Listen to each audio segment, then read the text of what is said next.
જય માતાજી. કહેવાય છે ને કે સતના આધારે ધરતી ટકેલી છે.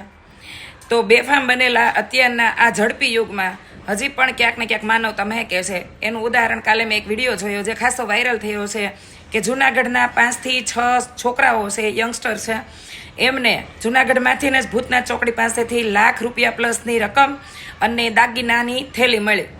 તો એ છોકરાઓએ એ થેલી આઈટી ઓફિસે પહોંચાડી, બરાબર.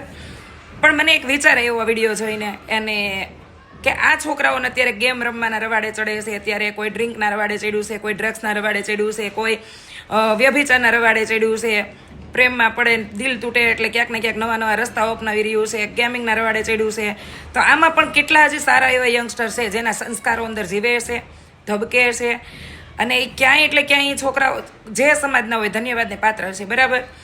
અને વિડીયો એટલા માટે બનાવ્યો છે કે છોકરાઓને એને જોઈ સન્માન મળવું જોઈએ, મારે એવું માનવું છે. કારણ કે અત્યારે તો હગા ભાઈ ઉપર વિશ્વાસ નથી કર્યા જેવો સમય હાલે છે. એમાં આ છોકરાઓએ આટલું સરસ ઉદાહરણ પૂરું પાડ્યું છે.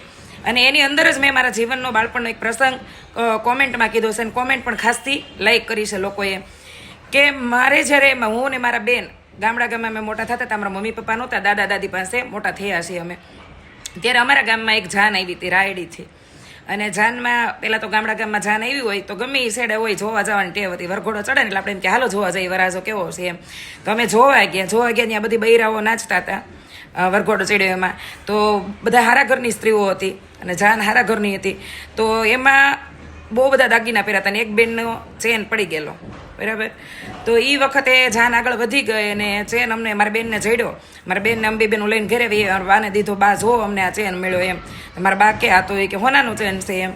એટલે અમે કીધું હવે, એટલે મારા બા કે કામ કરો જાન માંડવે પૂગી જશે. હવે નાના એવા ગામડામાં ખબર તો હોય જ ને કોની ત્યાં જાન આવી છે, તો જાઓ માંડવે જઈને જેનો હોય ને એનો દઈ આવો. 3.25 તોલાનો ચેન હતો, મને હજી યાદ છે. મારા બાઈ એમ કીધું આ તો 3.5 તોલાનો ચેન લાગે છે. તો બરોબર માંડવે બેનું દેવા ગયા. ત્યાં એ બેને હાફળા ફાફળા થઈને ગોતતા હતા.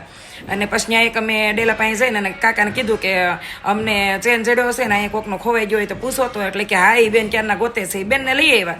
એ બેને આવીને મારા બેનને અમને બેને માથે હાથ ફેરવીને 500 રૂપિયા આપ્યા. એટલે અમે બે બેનું બહુ રાજી થઈ ગયા. ઘરે આવીને મારા બાને કીધું બા અમને 500 રૂપિયા આપ્યા. તે તો નોટે મોટી હતી અને જરૂરિયાતે મોટી હતી. કારણ કે ઘરની ખેતીનું કામ પતે ને તો ગામમાં એકાબીજાના ખેતરમાં દાડીએ જતા, એવો સમય નબળો હાલતો હતો. પણ તઈ મારા ગૌઠાબાઈ એક વાત કીધી હતી કે હોનું હદામૂળ કાઢે, આપણે કોઈને હોનું ન લેવાય. અને અત્યારે કેવો સમય હાલે છે કે ભગવાનની મંદિરમાંથી ને ચોરી કરવી ને તો માણસ વિચારતું નથી. પણ એવું જ અત્યારે ઉદાહરણ મને જોવા મળ્યું કે મને એમ થતું હતું કેવો સમયનું પરિવર્તન આવ્યું, પણ સમૂળગું નથી આવ્યું. એટલે હજી એવું લાગે છે કે માનવતા તો મહેકે જ છે. જય માતાજી.